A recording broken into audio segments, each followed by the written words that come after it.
Yan po guys, welcome to my vlog. So, gagawa tayo ng kitchen cabinet. Yan po guys, so paano natin gagawin? Intro muna tayo guys.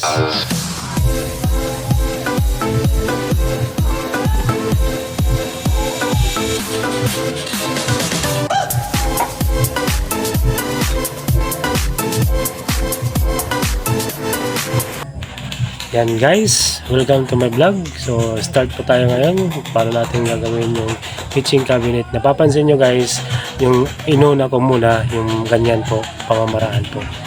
Yan po guys, nakaangat lang tayo ng 4 inches. Yan. At nilagyan ko ng tangsi po yan guys para yung ano natin, libilasyon para pantay po yun. Para hindi tayo mahirapan mga guys. Yan. Papansin nyo dyan, nakamarka po yan guys. Yan po guys, ang gamit lang po natin ay 2.5 na pako lang po. Finishing po ang gamit ko po dito kasi para hindi masyado malaki yung ano, yung pako niya. Napapansin nyo guys yung tangsil dyan, oh. Inuhitan ko. Yan. Importante po guys yung libilasyon po yan guys. Meron po akong gamit na ano, level bar. Yan, binutasan ko guys. Yan, papansin nyo dyan. Yan, nakabutas po yan guys. At linagyan ko ng pamponsol po yan guys. Ang gamit ko lang po dyan guys, yung kahoy. Yan po guys, para po pagpako nyan guys, siksik po siya. Yan po. 2.5 inches po ang gamit ko na pako po yan. So yan po, ipapatong po natin dyan yung plywood. Napakatibay na po yan guys, kasi papakuin pa naman yun eh. At papanain pa natin dyan kasi nakabutas po. Mapapansin nyo guys mamaya maya.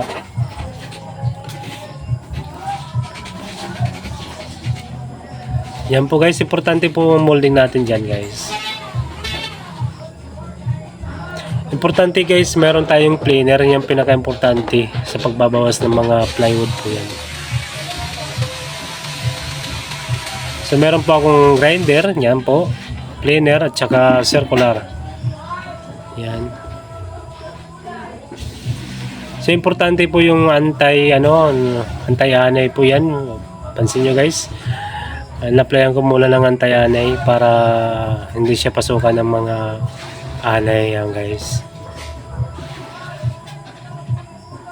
Pero pag matagal-tagal guys, mga 1 taon na o 2 taon, pero yung butasan guys, tututusin lang.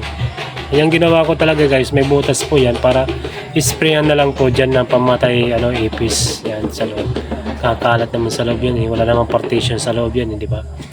Yan guys, pansin nyo guys, nakapago po yan, oh. Inulit ko pag-apply ng sulig nun para yung amoy talaga ng hindi siya yan. Ilagyan natin ng siding guys, yan. Dakuan. Diyan kasi yung drawer niya eh. Kaya maya guys, mapapansin nyo yan. Lagyan na natin ng plywood. Tapos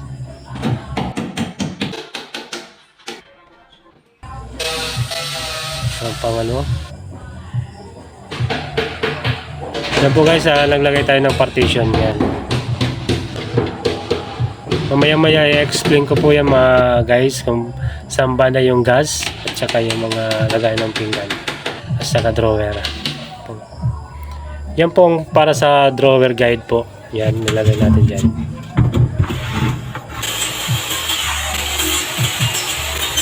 Yan, binawasan ko po yun dyan guys. Nilakawan po yan para sa pako.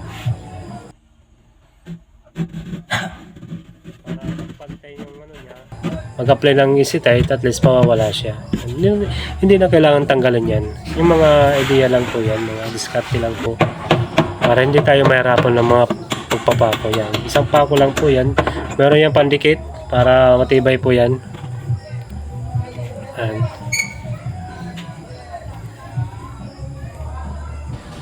Yan po guys, so ganito na tayo guys. Ito, yung mga natin ito, sikat natin guys. Yan, nakasikat na po yan. So, ano na lang po dito. Kailangan natin ng drawer, tsaka drawer ng ng mga pinggan sa baso. Ito siya, guys. Bumili ko siya. Yan. Ito na po yun. Para dito guys, sa akin na. Nilagay pala ng partition ko yan. Para sa, ano yan. Drawer. Ito naman po guys, bali ito naman po yan. Bali, tatlong drawer po to. So, dito ngayon naman po guys, bali sa gas. Kasi, dito nila yung gas kasi dito sa akin yan naman sa kapila. Wala pong lalagyan ng gas. Yan po guys, yung mga natin. Yan, para makita natin maayos guys, di ba? Yan na guys. Dito lang marilo natin guys. Para makita yun. Yan. Yan po guys, hindi po ito pwede lagyan ng gas. Kasi makakapangga po yung mga piping po. So dito lang yung gas, mga guys. So meron po dito siyang pinaka-service niya. Baka meron siya lalagyan, kung ano na lang. Tapos, at dito naman yung kabila guys. May drawer naman to guys, bali tatlo rin, bali ano siya, maliit lang. Pero ginawa ko yun kasi wala siyang space eh. Bali ito talaga naman yung tsura, yung mga kitchen lang. So talagang nagawa na para kung paano natin ayusin ang natin. So yan po guys. So guys, ako nyo.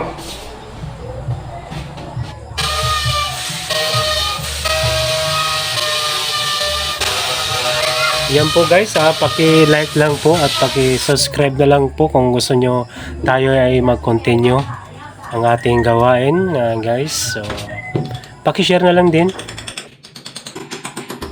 Yan guys, so yan nung restart na tayo dyan. Maglalagay na tayo ng mga partition na so, napansin nyo guys, nakapintura na po yan kasi mayroon talagang pintor na sumasabay sa akin.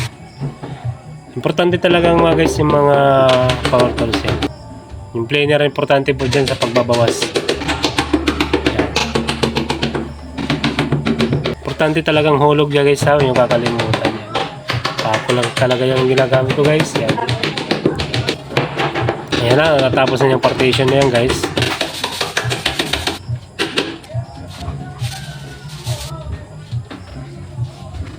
Ayan. Yan, para sa drawer na po yan, yung aking gagawin. Yan. Nag-layout tayo dyan. Yan.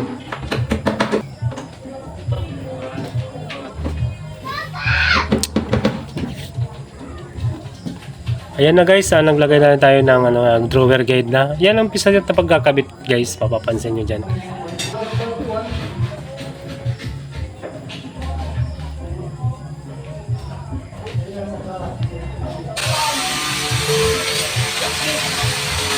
Ayan na guys, kompleto ng ating drawer guide. Kinabit ko na yan po, started po yan.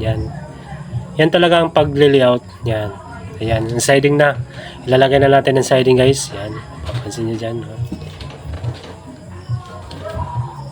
Yan po ang tama talaga ang pag natin. Pagka-symbol ng drawer guide.